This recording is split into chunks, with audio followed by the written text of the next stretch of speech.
Today we're going to replace the main board or motherboard of the Triton Traverse. First we're going to slide out our machine like this. Then we need to take out two screws on each side. One is going to be located right here, and the other one will be located on the other side in that same spot. I've already removed those two screws, so as you can see now the face will pull all the way down for myself. After that, we're going to remove this protective shield right here. So we'll be taking out a screw here. We'll be taking out a screw here. And I've already removed those screws here today. Once we take off that piece there, this is the motherboard of the Triton Traverse. We're just going to remove every connection here. Now, a good idea would be to take a picture of this before you remove any connections so that you can recall where the pieces go when you plug them back in.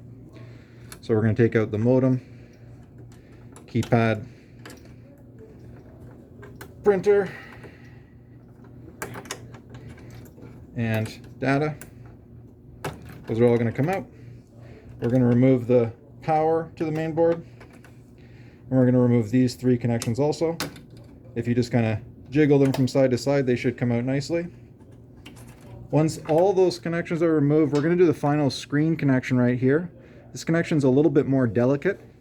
So what we're going to have to do is we're going to have to put our fingers in here, and we're going to have to pull down this little black thing.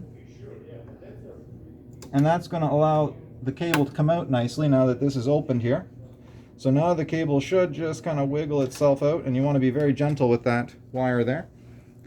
Following it, we're going to take our standard Phillips screwdriver, and we're going to remove these 4 screws in each corner. 1,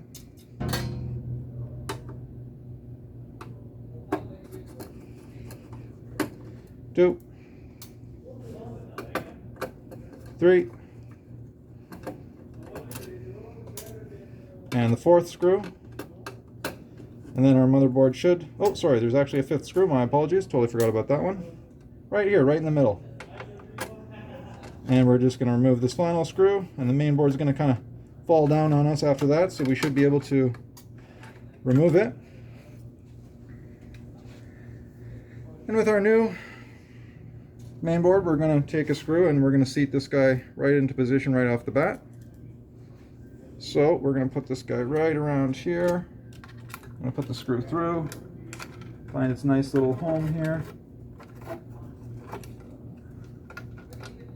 Probably should have done a corner first. That's okay. You know what, I am going to do a corner first. There we go, that was a lot easier. Do a corner first. So the only thing we want to make sure at this point is that all of our connections are on the front. We don't want to pin anything behind there before we kind of install it. So it looks like we're good now. So we can just throw these final screws back in.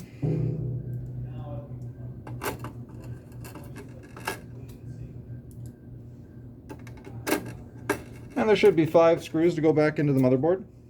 5th one goes right back into the middle. Now we can go ahead and reconnect everything. So, should be power here, should be a card reader cable here, should be this guy, and this guy here. Our power should go nicely into here. We should get a nice click. And we'll do the ribbon cable next. The ribbon cable, so first we need to make sure this black guy is completely pulled down here, so that's open and there's a little gap.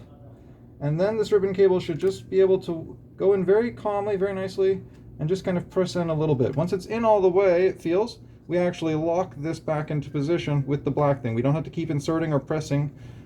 We can just lock it in right there, and it's going to be nice and squeezed. So we can do these guys next.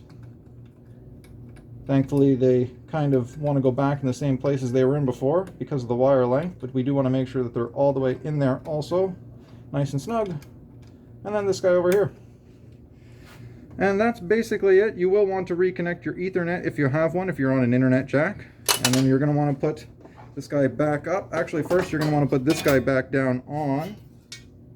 And he just kind of, I put him in the holes. There's 2 holes on both sides, and then it should go down nicely.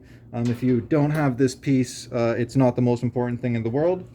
And then you should be able to tilt it back up and then do the final 2 screws on the side, the bigger screws, thankfully, and then the screen replacement, or sorry, the main board replacement would be complete.